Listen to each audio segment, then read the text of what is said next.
I never minced words about the fact that Superman is my favorite fictional character. Full stop. There was a pretty solid streak in my younger years where I dressed as Clark Kent every Halloween. And recalling that also makes me recall my all-time favorite monologue from my all-time favorite film, delivered by David Carradine as the titular character in Kill Bill. A staple of the superhero mythology is there's the superhero and then there's the alter ego. Batman is actually Bruce Wayne, Spider-Man is actually Peter Parker. When that character wakes up in the morning, he's Peter Parker.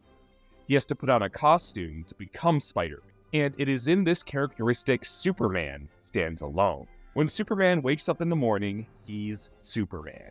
His alter ego is Clark Kent. His outfit with the big red S, that's the blanket he was wrapped in as a baby when the Kents found him. Those are his clothes.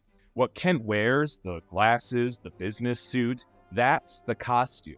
That's the costume Superman wears to blend in with us. Clark Kent is how Superman views us. And what are the characteristics of Clark Kent? He's weak. He's unsure of himself. He's a coward. Clark Kent is Superman's critique on the whole human race. October gets me thinking about costumes a lot. How we have different faces and identities we present to different people. And how so much of my appreciation for Clark Kent as a character stems from that. The fact that he constantly has to assimilate and critique his own behavior. It's a fairly direct allegory intended by Superman's creators, Jerry Siegel and Joe Shuster, two Jewish men who crafted the mythology of Superman in the shadow of World War II, a time where being conspicuous was on the mind of most of the Jewish population. Considering Siegel and Shuster's backgrounds as sons of immigrants who fled anti-Semitism into America, the parallels to Superman as maybe the most famous alien ever are quite vivid. That said, if there's one thing I hope I make clear within my content, it's that meaning lies within the eyes of the consumer. Superman's origins as an allegory for the immigrant experience as one of his most important influences. I find he works just as well as a stand-in for any number of marginalized identities. Most germane to yours truly being my experience with autism spectrum disorder. Superman sometimes refers to himself as living in what he describes as a world of cardboard, feeling he has to constantly hold back to not demolish everything around him. To so much as grip a coffee cup for Clark takes a great deal of focus, because his casual strength would likely shatter it, and at a certain point, the fact that he hails from another planet would be exposed if he were careless in this way.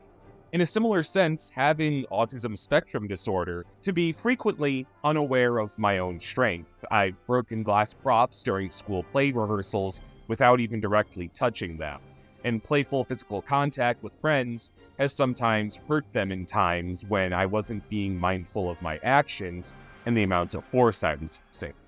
And while no small part of Clark's motive to hide his powers is to protect people he might accidentally hurt, equal parts is the need to fit in, to keep his costume as everyday Clark Kent, just as I frequently need to hide my identity as someone on the spectrum, the way immigrants with similar experiences, the families of Schuster and Siegel, had to hide their faith and ethnicity, and just as many people to this day, perhaps some watching this video, feel compelled to hide their sexuality, gender identity, background, occupation.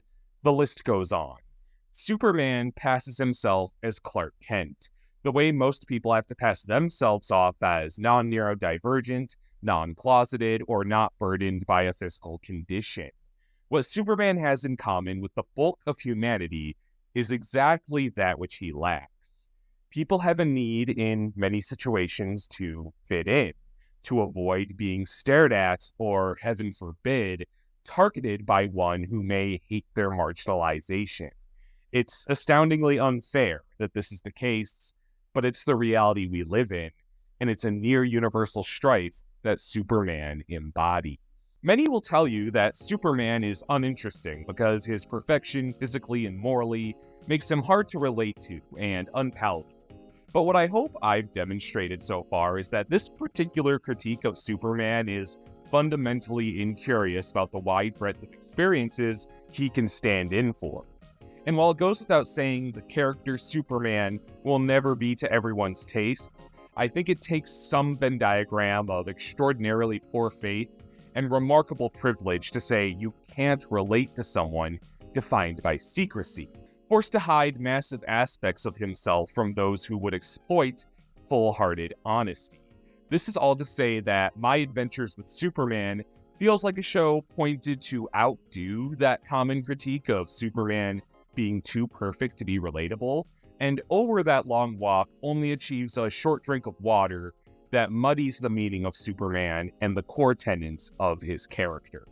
I'm aware I'm going to ruffle some feathers by saying that, because My Adventures with Superman is uproariously popular, and deservedly so in many aspects. While characters like Lois Lane and Jimmy Olsen are frequently trapped in Superman's origins of the early 20th century, their redesigns here are maybe the most apt swerve into the contemporary age I've ever seen taken with them, perfectly translating their iconography and retaining their personality while also freshening things up, and these designs are backed by an excellent voice cast.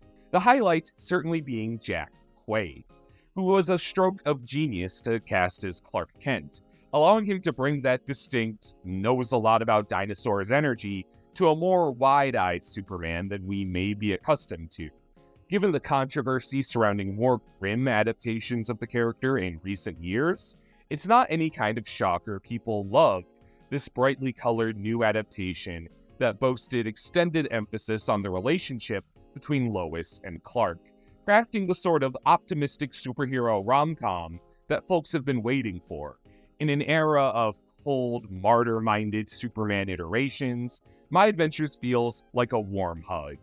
But I can't help but wonder if some of that warmth comes at the cost of what makes Superman so great in the first place. As the title implies, My Adventures with Superman is at least partially from the POV of Lois Lane, with very intentional focus on her romance with Clark. The Clark and Lois relationship is cute, but I don't feel it brings out the best in either character that other versions of the relationship show in spades. The linchpin of this notion is the fact that Clark and Lois get along swimmingly and immediately in My Adventures, when this is far from the case in other adaptations. In fact, in the very oldest Superman strips, the whole gag is that Lois actually detests Clark and sees him as a geek, but she adores Superman. This is, of course, an antiquated and mean-spirited direction that's long since been toned down in more recent Superman adaptations, but I bring it up because it's sort of a skeleton of Clark and Lois's dynamic moving forward. That being, they're fundamentally very different, a country mouse and a city mouse who don't always see eye to eye. Lois is frequently bothered by Clark's cheekiness and indecisiveness, and Clark is sometimes exhausted by Lois's hot-headedness. With years of experience in Metropolis beyond Clark's, Lois is street smart in a way that makes her nearly a foil to Clark. The catch is, while Lois is counter to Clark, she is not to Superman. Their ideals actually align rather closely, and mind you that Clark Kent is not merely Superman out of costume. Rather, Superman is Clark's truest self stowed away. Clark loves Lois because she's unabashedly brave, able to stare Lex Luthor and Brainiac in the eyes with twice the vigor of Superman despite lacking any kind of superpowers. Clark sees in Lois a freedom and courage he aspires to, partially because Lois lives the honest, full-hearted existence he wishes he could, but as Clark Kent, he's trapped in the facade of a sidelined pushover. The tragic irony of most Clark and Lois relationships is the fact that Clark and Lois aren't compatible, but Superman and Lois absolutely are. And there's nothing duplicitous about that because, as I hope is abundantly clear, Superman is the true identity, not Clark. Superman frequently rescues Lois, and it's here their chemistry sparks. But for their mutual safety, he often has to retreat back to being Clark, the mild-mannered wallflower as whom he can only admire Lois from arm's length. This is why when Lois learns that Clark is Superman, it's always magically cathartic, because two hearts can become one, and Superman can be his true self for the person he cares for most. And Lois finally understands her own chemistry with this mysterious superhero. It's validating to both characters' emotions and extraordinarily freeing for their relationship. All of this is why the Clark and Lois relationship, by and large, works, and it's what feels truly missing from the My Adventures version. Clark and Lois in this show rarely feel at odds. Lois's personality is more immediately warm, to the point that it's hard to feel any actual tension as to Lois and Clark's chemistry. Clark learns from Lois about assertiveness and honesty, and that's great, but it's also not the point. Superman shouldn't have to learn from Lois. He admires her because she has none of the hang-ups he does, acting on instincts of truth and justice. Lois is Superman who doesn't need to hide. She doesn't have to dash into a phone booth to dispense righteousness the way Clark does, because he does not see altruism like Lois's as innately human. For someone without bulletproof skin or super speed, Lois's nobility is the closest thing Clark sees as Kryptonian and heroic on this Earth he's alien to. The tragic thing is, until the two reach a certain point, this is something that has to be a mystery for both. Considering Clark can't risk Lois getting tied up in Superman's baggage unless he's positive it's worth it. Lois's feelings for Superman are supposed to be nearly a riddle. How can she be so dismissive to Clark but affectionate to his superhero persona? And the answer is because the latter is his true self. As Superman, he's not putting up any facade. He's not holding anything back. He's confident and authentic. What Lois resists is the mask inherent to Clark's disposition. My Adventures feels afraid to make Lois at all repelled by Clark at risk of making her seem mean, nor does it take great strides to illustrate how much is stifled by Clark when he has to be Clark. Instead, the two have sexual tension almost immediately, and it's very well written and even blush-inducing sexual chemistry, but it undermines the genuine love these two have for each other and how it speaks to the mythos of Superman when fireworks go off between them so promptly. This may sound nearsighted, but altogether it can take a heavy toll on the characters and what distinguishes them.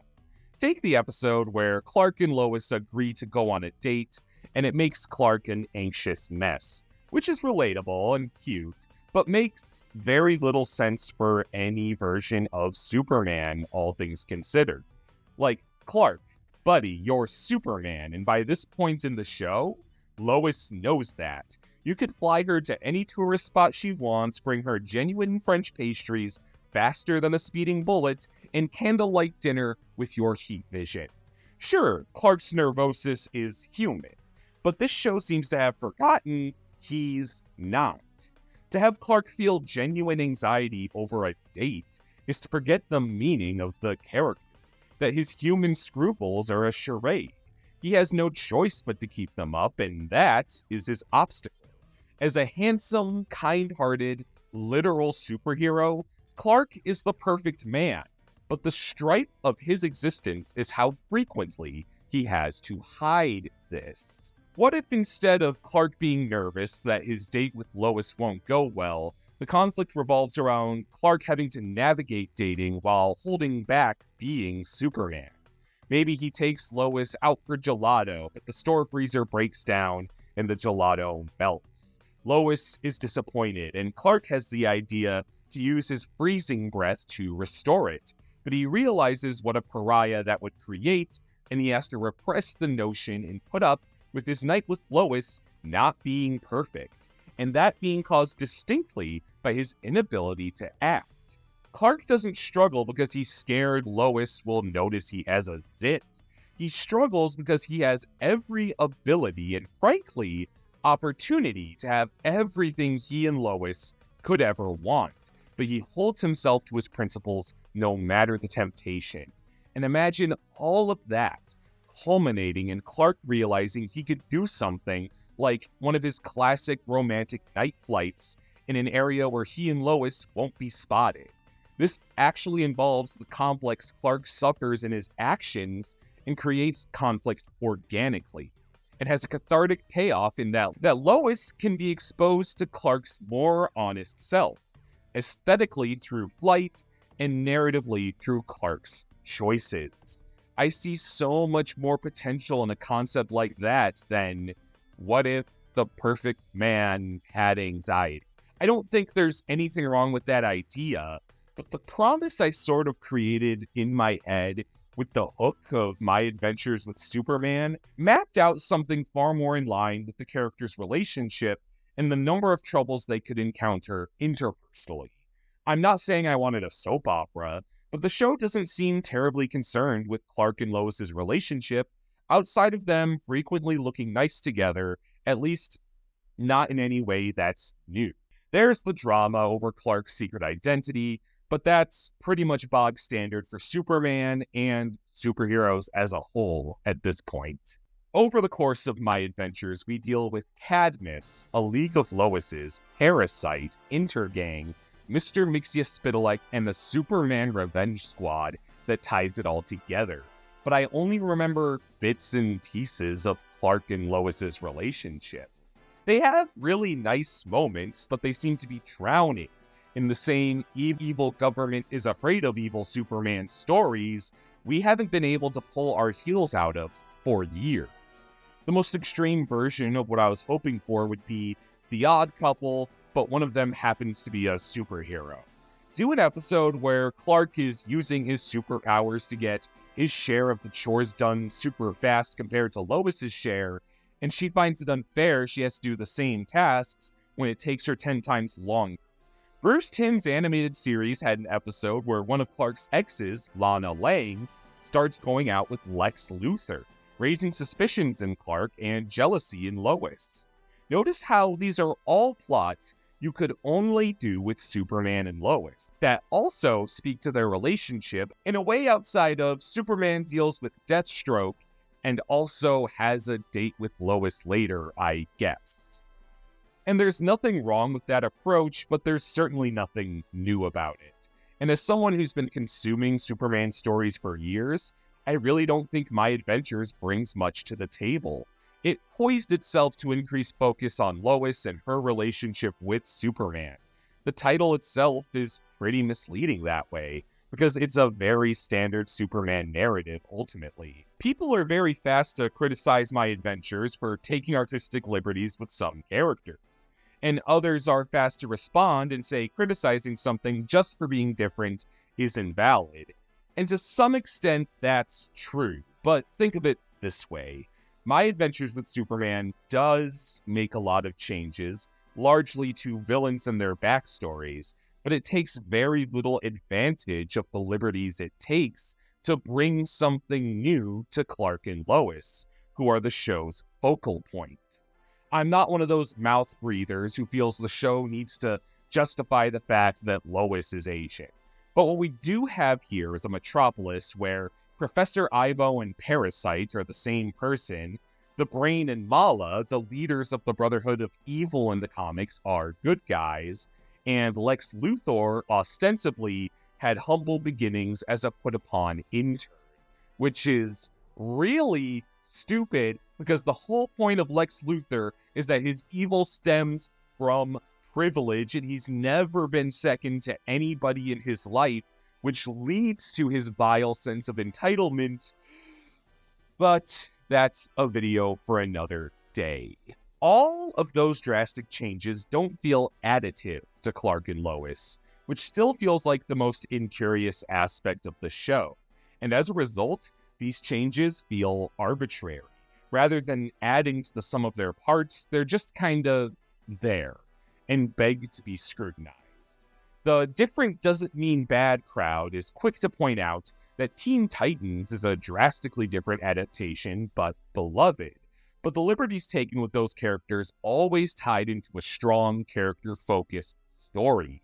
Starfire's inferiority complex, the duality Beast Boy fears between man and beast, Cyborg's comfort with being half machine, These are incredibly powerful tales that new elements and backstory twists bolstered, whereas My Adventures achieves nothing so cathartic outside of another Superman needs to be on a government leash story.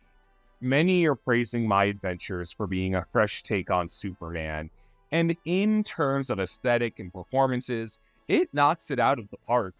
But anyone involved with Superman as a character can tell you it's putting a new pair of red spandex underwear on top of an old blue suit.